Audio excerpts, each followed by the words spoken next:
নমস্কার, শিব শক্তি অ্যাস্ট্রো চ্যানেলে সকলকে স্বাগত জানাই। আশা করি সকলে আপনারা ভালো আছেন, ভালো থাকুন, সুস্থ থাকুন। আজকের ভিডিওয় আলোচনা করব নববর্ষে উচ্চস্থ রবি। হ্যাঁ, একদমই ঠিকই শুনেছেন। যে রবি কর্কট রাশি এবং লগ্নের সাপেক্ষে দ্বিতীয় স্থানের অধিপতি, অর্থাৎ কিনা অর্থস্থানের অধিপতি, ধনস্থানের অধিপতি, যিনি গত 15ই মার্চের পর থেকে ছিলেন মীন রাশিতে, যেখানে রাহুদেব আগে থেকেই ছিলেন। সুতরাং রবি ছিলেন রাহুর গ্রাসে, জলতত্ত্বের একটি রাশিতে। সুতরাং অর্থের ব্যয় বা ধনস্থানের ব্যয় বা সঞ্চিত অর্থের ব্যয়, এটা কিন্তু কর্কট রাশি এবং লগ্নের জাতক জাতিকাদের 15 মার্চের পর থেকে হচ্ছিল। যে জায়গাটা অনেকটা রিকভারি করবে নববর্ষের পর থেকে। সেই কারণেই আমি বলছি নববর্ষে উচ্চস্থ রবি দুর্দান্ত ফল মিলবে। দেখে রাখুন, আপনারা শুনে রাখুন। সেই সঙ্গে অবশ্যই আপনারা চ্যানেলটিকে সাবস্ক্রাইব করে নেবেন, যাতে করে প্রতিটি ভিডিও নোটিফিকেশন আপনাদের কাছে পৌঁছে যায়। দেখুন, গোচর স্বল্প সময়ের জন্যই হোক অথবা দীর্ঘ সময়ের জন্যই হোক, মূলত আমাদের যে সিদ্ধান্ত, আমাদের যে সমস্ত প্ল্যানিং রয়েছে, সেগুলোকে আমাদের কিন্তু গোচর অনুসারেই করতে হবে। গোচর কি বলছে, গ্রহের অবস্থান কি বলছে, আমাদের সিদ্ধান্তগুলো সেই সময়ে পারমিট করবে কি না, যে সিদ্ধান্তগুলো আমরা নিচ্ছি সেগুলো গ্রহের গোচরের সঙ্গে সঙ্গে পারমিট করবে কি না, সহায় হবে কি না, সেইটা অবশ্যই আমাদেরকে দেখে নিয়ে তবে সিদ্ধান্তগুলোকে নিতে হবে। তবেই আমাদের জীবনে সমস্যা থাকবে না, সমস্যা মুক্ত জীবন আমরা যাপন করতে পারবো 100%। সেই কারণেই বলছি অবশ্যই আপনারা চ্যানেলটিকে সাবস্ক্রাইব করে নেবেন, যাতে গোচরের সঙ্গে সঙ্গে প্রতিটি ভিডিও নোটিফিকেশন আপনাদের কাছে পৌঁছে যায়। বুঝতে পারেন আপনারা যে কোন সিদ্ধান্তটা কোন সময় নেওয়া উচিত, সেই সঙ্গে কোন সময় কোন সিদ্ধান্তটা নেওয়া উচিত নয়। যাই হোক, আরম্ভ করছি মূল ভিডিও। আজকে শুরু করব নববর্ষে উচ্চস্থ রবি, যার ফলে কর্কট রাশি এবং লগ্নের জাতক জাতিকাদের কোন কোন দিক থেকে বেনিফিট আসতে চলেছে দেখে নিন, শুনে নিন শেষ পর্যন্ত। যাই হোক, আজকে আলোচনা করব সেটা হচ্ছে কালপুরুষের ফোর্থ, অর্থাৎ কিনা চতুর্থ রাশি, যেটা কিনা কর্কট রাশি। যে কর্কট রাশি যা কিনা চর এবং সেই সঙ্গে জলতত্ত্বের একটি রাশি।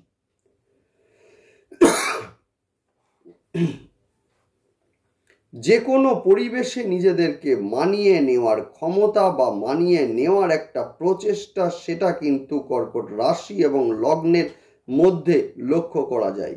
সেই সঙ্গে চন্দ্র যেহেতু এদের অধিপতি হয়ে থাকে, সেই কারণে কিন্তু এরা যথেষ্টই হাসি খুশি হয়ে থাকে। চন্দ্র যদি ন্যাটাল চার্টে শুভ অবস্থায় থাকে তো যথেষ্ট হাসি খুশি, সেই সঙ্গে খাদ্য রসিক হয়ে থাকে, যথেষ্ট বন্ধু প্রিয় হয়ে থাকেন।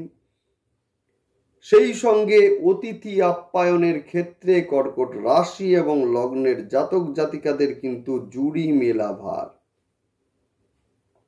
যাই হোক, এখন আলোচনা করব 14 এপ্রিল রবিদেব উচ্চস্থ, অর্থাৎ নববর্ষে উচ্চস্থ হচ্ছেন রবিদেব। মীন রাশি ছেড়ে গোচর করছেন মেষ রাশিতে, যেখানে উচ্চস্থ হবেন কিন্তু রবিদেব, যার ফলে কিন্তু কর্কট রাশি এবং লগ্নের জাতক জাতিকাদের ক্ষেত্রে কর্মক্ষেত্রে একটা জনপ্রিয়তা, সেটা কিন্তু যথেষ্টই বৃদ্ধি পাবে। সেই সঙ্গে কর্কট রাশি এবং লগ্নের সাপেক্ষে রবি হলেন কিন্তু দ্বিতীয় স্থানের অধিপতি, ফলে কর্মের মাধ্যমে আর্থিক উপার্জনের বৃদ্ধি, এইটাও কিন্তু লক্ষ্য করা যাচ্ছে।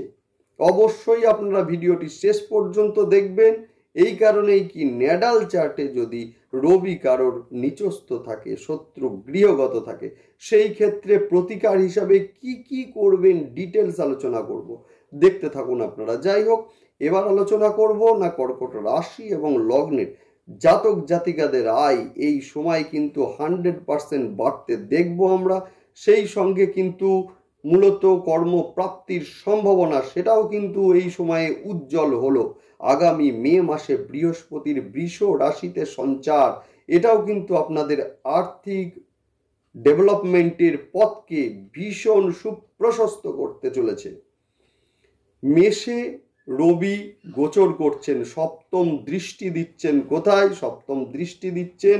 আপনাদের 4th হাউসে, অর্থাৎ কিনা তুলা রাশিতে, যেটা কিনা আপনাদের 4th হাউসের ঘর, অর্থাৎ মানসিক শান্তির জায়গা, সংসারের জায়গা, মনের জায়গা, মায়ের জায়গা, অর্থাৎ কিনা সেই 4th হাউসে দৃষ্টি দিচ্ছে, অর্থাৎ সাংসারিক এবং সেই সঙ্গে স্থাবর সম্পদ সংক্রান্ত যে সমস্ত সমস্যাগুলো ছিল সেগুলো কিন্তু অনেক অনেক অংশেই কমবে। সেই সঙ্গে যদি মামলা মকদ্দমার মধ্যে কেউ জড়িয়ে থাকেন বা অতীতের সময় থেকেই চলতে থাকে, তো যদি এই সময়ে হিয়ারিং থাকে বা মামলার ডেট থাকে, সেই ক্ষেত্রে দেখবেন আপনারা অবশ্যই কিন্তু জয় আপনাদের হবে এবং সেই সঙ্গে কিন্তু মামলার অবসান এইটাও কিন্তু ঘটবে। যদিও আরেকটা কথাও আমি বলবো, সেটা হচ্ছে বাড়িতে অসুস্থ মা থাকলে কিন্তু শারীরিক যে উন্নতি সেইটাও কিন্তু এই সময়ে লক্ষ্য করা যাবে। তবে একটা কথা আমাদের মনে রাখতে হবে যে এই সময়ে রবিদেব উচ্চস্থ হচ্ছেন, অর্থাৎ মেষে রবি উচ্চস্থ হচ্ছেন মেষে গোচর করার সঙ্গে সঙ্গে।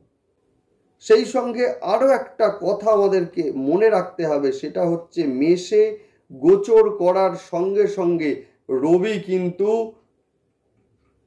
একবারে প্রথম যে চরণ সেটা রাখছেন কিন্তু অশ্বিনী নক্ষত্রে। অশ্বিনী নক্ষত্র হচ্ছে মূলত কেতুর নক্ষত্র, যে কেতু কিনা আপনাদের মূলত 3য় স্থানে অবস্থান করছেন, মানে 3rd হাউসে অবস্থান করছেন। অর্থাৎ এর ফলে কিন্তু প্রতিবেশীদের মূলত এই সময়ে মিলিয়ে রাখবেন আপনারা, এটা হচ্ছে প্রতিবেশীদের দ্বারা গুপ্ত শত্রুতার যে শিকার হচ্ছিলেন আপনারা, বা যদি কোনো প্রতিবেশী গুপ্ত শত্রুতার যে প্রচেষ্টা যদি সেটা করে থাকেন, সেইটা প্রকাশিত হবেই হবে। সেই সঙ্গে বলবো কর্মক্ষেত্রে প্রমোশন, যারা অলরেডি কর্মক্ষেত্রে চাইছিলেন ট্রান্সফার, এদের ক্ষেত্রে ট্রান্সফার অবশ্যই হবে। সেই সঙ্গে আরো একটা কথা মনে রাখতে হবে আমাদের, সেটা হচ্ছে 8ম স্থান থেকে শনিদেব কিন্তু দৃষ্টি দিচ্ছেন মেষের ঘরে, অর্থাৎ কিনা রবি দেবকে দৃষ্টি দেবেন। অর্থাৎ সেই ক্ষেত্রে একটা কথাই আমি বলবো, সেটা হচ্ছে কর্মপ্রাপ্তির ক্ষেত্রে কিছুটা বিলম্ব, সেটা হলেও কিন্তু অবশ্যই কর্মপ্রাপ্তি হচ্ছে এবং হবে। আপনারা কিন্তু হাল ছাড়বেন না। সেই সঙ্গে বলবো যে যারা প্রমোশন অলরেডি চাইছিলেন, দেরি হলেও কিন্তু প্রমোশন হবে, এই কথাটা আপনারা মনে রাখবেন। মেষে রবি উচ্চস্থ হচ্ছেন, যার ফলে কিন্তু শুরুতেই দেখব যে অশ্বিনী নক্ষত্রের সঙ্গে, অর্থাৎ হচ্ছে রবির সঙ্গে কেতুর একটা জুটি, যার ফলে কিন্তু কর্মস্থলে গুপ্ত শত্রুতা বা একটা ইগো সেইটা কিন্তু লক্ষ্য করা যাবে। সেই সঙ্গে কিন্তু স্বামী এবং স্ত্রীর মধ্যে ইগোর একটা প্রবলেম, এটাও কিন্তু কাজ করবে। সেই সঙ্গে বলবো যারা বাড়ি কিনবেন ভাবছেন বা বিক্রয় করবেন ভাবছেন, বিক্রির মাধ্যমে কিন্তু লাভবান এই সময়ে অবশ্যই আপনারা হতে পারেন। যদিও একটা সাবধানতা আপনারা অবলম্বন করবেন, সেইটা হচ্ছে এই সময়ে যারা অনলাইন মাধ্যমে আর্থিক লেনদেন করছেন, এদের ক্ষেত্রে বলবো একটু সাবধানে করুন। যে কোনো সময় কিন্তু মূলত প্রতারিত হওয়ার একটা সম্ভাবনা সেটা কিন্তু এই সময়ে থাকছে। সেই সঙ্গে বলবো এই সময়ে কিন্তু ধর্মীয় স্থানে ভ্রমণ এটাও কিন্তু লক্ষ্য করা যাচ্ছে। নেক্সট বলবো ন্যাডাল চার্টে যাদের রবিদেব নিচস্থ আছেন, শত্রু গৃহগত আছেন, এদের ক্ষেত্রে বলবো সেটা হচ্ছে অবশ্যই আপনারা সকালবেলায় পূর্ব দিকে ঘুরে সূর্যার্ঘ্য দান করুন, অবশ্যই ভালো হবে। সেই সঙ্গে কিন্তু আরও একটি কথা বলবো, সেটা হচ্ছে তামার পাত্রে জল খাওয়ার অভ্যাস এই 1 মাস অন্তত করুন, ভালো রেজাল্ট আপনারা পাবেন। সেই সঙ্গে বলবো অনেক সময় দেখবেন যে তামার সূর্য যন্ত্র কিনতে পাওয়া যায়, নিয়ে এসে পূর্ব দিকে টাঙিয়ে দিন, ধূপ দেখান, দারুণ রেজাল্ট আপনারা পাবেন। সেই সঙ্গে বলবো পেছনে সূর্যদেবের ছবি, সামনে ঘোড়ার ছবি যদি পান আপনারা পূর্ব দিকের দেয়ালের, অবশ্যই অবশ্যই আপনারা এটাকে টাঙান। বাড়ির কোনো একটি ফাঁকা জায়গায় যে কোনো পরিষ্কার পাত্রে পাখিদেরকে জল দিন প্রতিদিন, সেটাকে চেঞ্জ করবেন, দুর্দান্ত রেজাল্ট আপনারা পাবেন। একটা কথা জানবেন যে কর্ম দিয়েই কিন্তু কর্ম কাটে। যাই হোক, ভালো থাকুন সকলে, সুস্থ থাকুন, দেখতে থাকুন, এবং সেই সঙ্গে সকলকে আবারও একবার বলবো অবশ্যই আপনারা চ্যানেলটিকে সাবস্ক্রাইব করে নেবেন। সঙ্গে থাকুন। নমস্কার।